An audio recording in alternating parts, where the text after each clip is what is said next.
Good morning, YouTube. Today is a museum day over here at Wings Over the Rockies, Lowry campus. They have coffee in the Harrier today to showcase their new Harrier that they have on display here. Let's go inside and check out this new Harrier amongst some other things. See ya.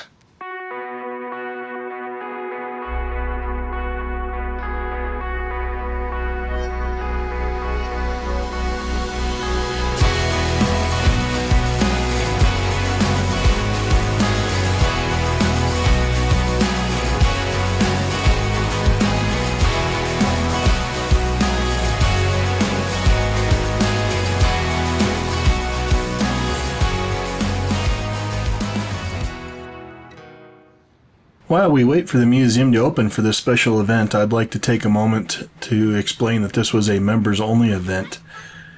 If you're not a member of Wings Over the Rockies, I highly encourage it. They've got all kinds of cool events throughout the year, both the Lowry campus and the Exploration of Flight campus, and it is great if your kiddos are interested in aviation. Now let's go inside after checking out this Lear.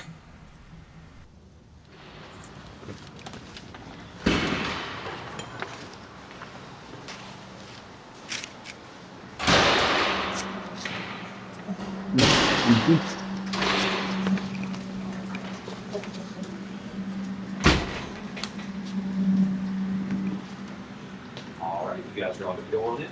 Yeah, thank you. That's why those people are wearing those shirts. Hi there.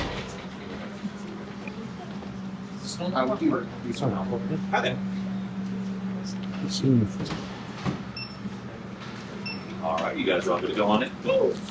How's it going? Good, how are you? Not too bad. All right, you guys can have one inside. Thank you.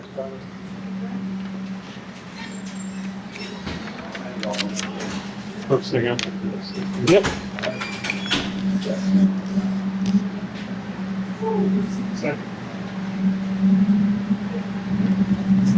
Oh, full? There's, remember back on the...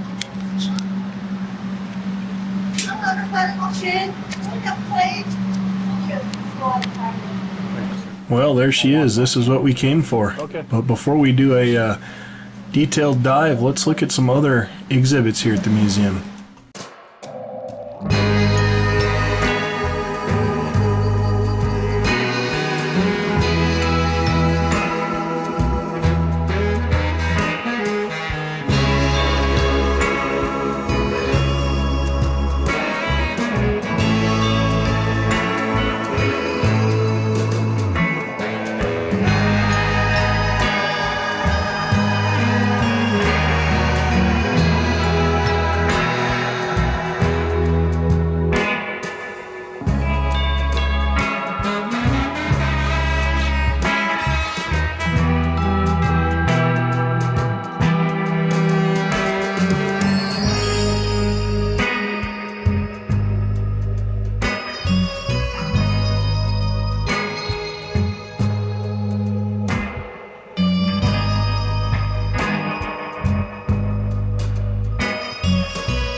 Now, I know I'm a little biased, but every time I come here I have to look at the old United simulators they have on display.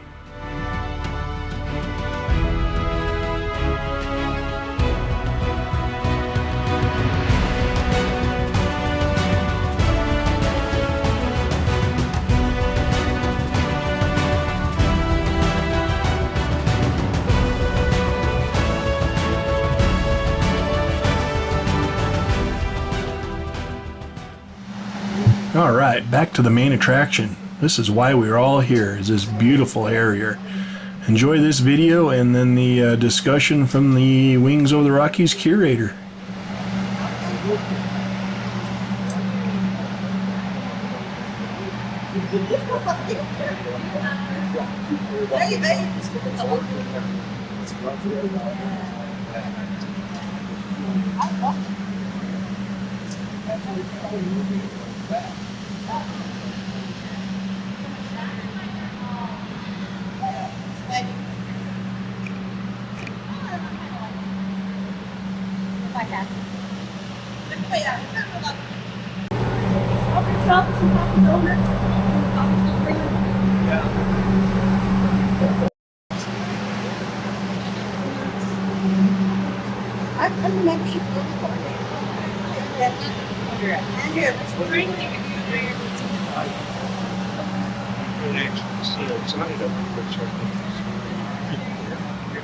That's actually a C9.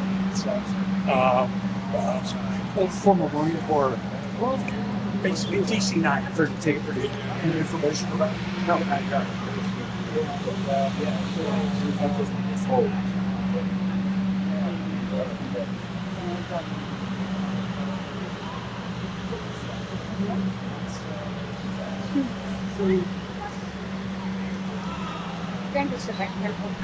Now, as stated, the Wings Over the Rockies Curator is going to give us a nice long speech here on the history of this Harrier, the history in particular of this airplane and why it is so significant and important, and the meaning behind all of this, and getting it here as an exhibit to display for all of you.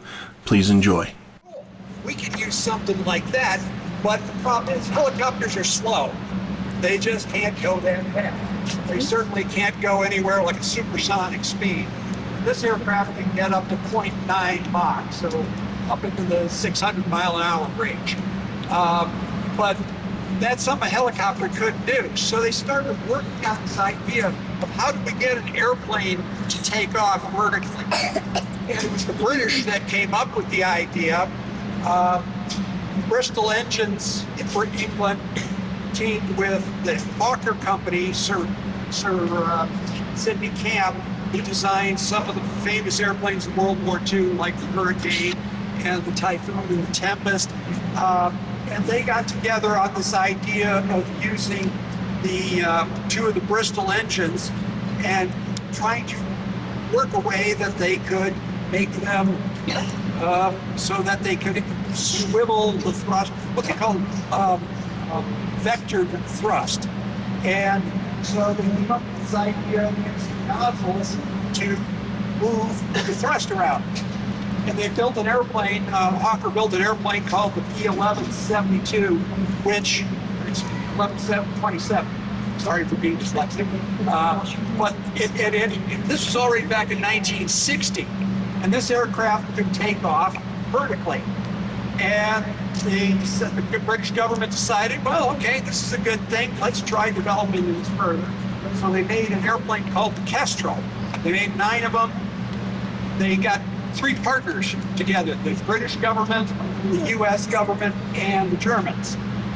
Eventually the Germans dropped out of it, but the US and the British went together on this, and they created 9 of these Kestrels, 6 of which ended up coming over to the US.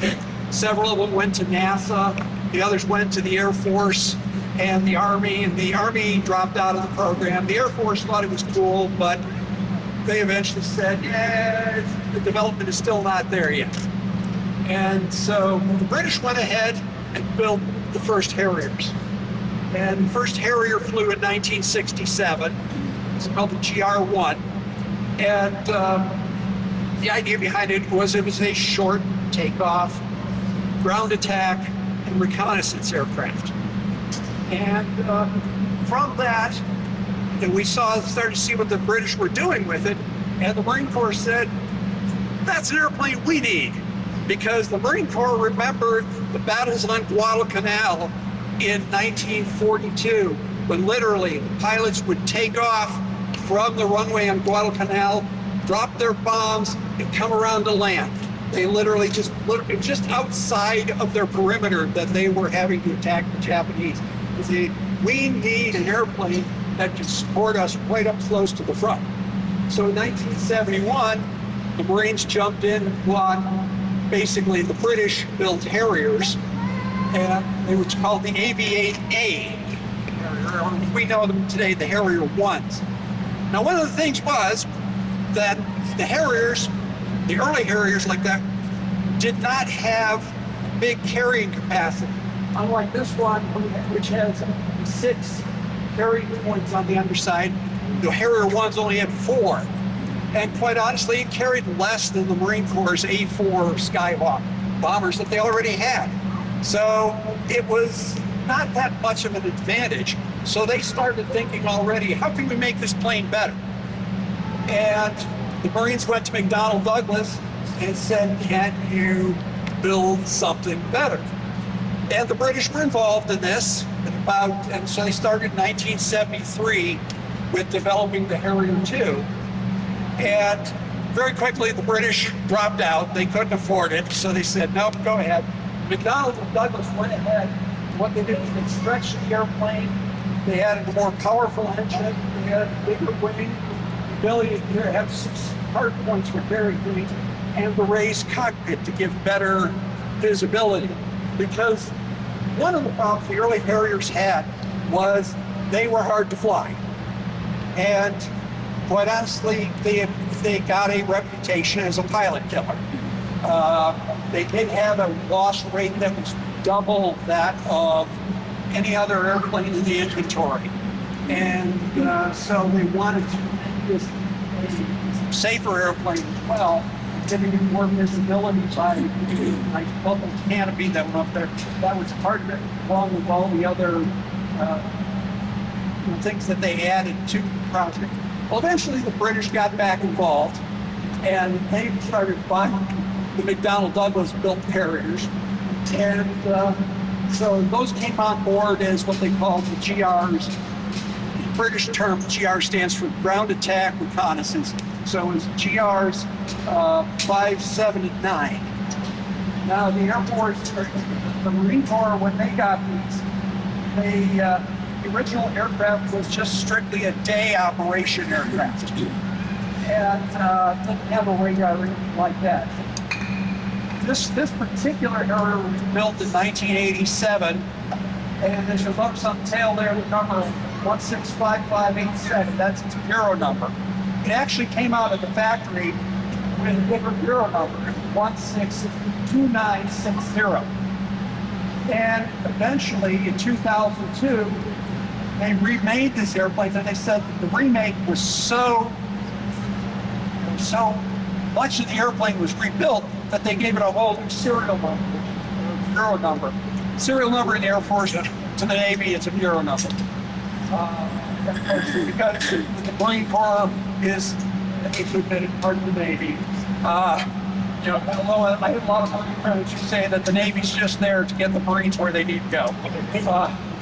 But the bureau number, as I say, was changed. It was a newer one. So this aircraft was originally built in 1987, and in 2002 it became what they call an Aviation B+. Now along the lines, the Aviation went to, there was a night attack version, which you'll notice the bump on the nose, just above number 04, that funny little bump, that was a night vision system. And then when they added the radar to the front, that was the part where it became a B+. So there's all these different names in here, but this is the ultimate version of the Harrier. It's the Aviation Plus, and it has the attack, the radar, so that it can use air-to-air weapons, like on the outer pylons here it's set up, so it can carry either a Sidewinder missile or one of the newer AMRAAM missiles and operate air-to-air. One of the things I should mention too about the Harriers, whether they really became famous, and I remember this because I was just getting out of college in 1982 when when Argentina took over the Falkland Islands way down in the South Atlantic, which were British territory, and the British didn't like that. So they sent a fleet down there to take care of it, and they sent 2 aircraft carriers equipped with the Royal Navy version, the Sea Harrier. The Sea Harrier was more of a fighter than a ground attack aircraft. It did have a radar, and at the end of the war, Royal Navy Sea Harrier shot down 20 Argentine aircraft over the course of it. And one of the things that they could do, which was real neat, was what they called viffing. And that is the pilot could take those nozzles, which rotate from straight back down to 98 degrees, so they can actually, when the airplane hovers, it can actually back up in flight.